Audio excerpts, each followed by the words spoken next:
A writer, spoken word artist, a poet, poetry lover, anime watcher. My parents are both Ghanaian. I'm a Ga and Ewe girl. And I've been writing and performing for over 10 years now, and I love doing it. The first thing that popped up in my mind was Nina Simone's quote that talks about how art should reflect the times. When I think about the voice of a woman, I always think about how it is important for a woman to tell her side of the story, and how oftentimes women's voices are often silenced, and how important it is for us to really share our stories, and also for people to listen. I think there are more roles now that are being played by women that are showing the versatile roles that women play in different characteristics.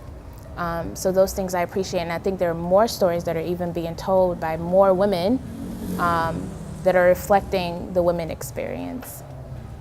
So no, I don't think there's one exact view of what a woman's life is. I think there are several different types of views and different perspectives and characters that a woman can play, and it shouldn't be marginalized or even limited. I think that we do live in a very misogynistic society that has limited the roles of a woman. But once again, I do believe that women now are telling their stories and yelling their stories, regardless of what platform that they do have. Well, in my poetry, I always try to reflect my experience as a woman, especially as an African woman living in the States. So oftentimes, I'm challenging what we're so used to saying, things like pussy, and being connected to weakness, or even being used as a form of weakness, kind of challenging how we think about what a woman is and how a woman lives and how we reflect on it. So in my poetry, I definitely challenge things that have become normal, like it's been normalized for so long. And I try to reflect that in everything that I do. I watch anime, so I could spend a whole day watching anime, and I just fell in love with it. So it's like a new hobby, and I really love watching anime. And it's something that I could talk to kids about too. It makes the workshops really fun. And I had this weird fascination with grass. So if I see grass, I want to take off my shoes and like feel the grass. So that's weird. For Girls Who Cry in Yellow, it's just a book of poetry.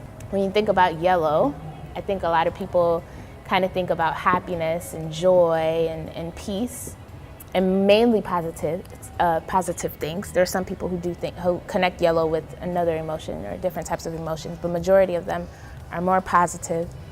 And so I remember writing this book and coming up with the concept of saying, I think oftentimes as a woman, I walk around with this mask that I'm okay. And so I wanted this book to reflect different amounts of emotion that kind of reflect the complete opposite. I always talk about it's okay not to be okay. There are times where this mask, it gets very tiring, and you don't have to wear it all the time.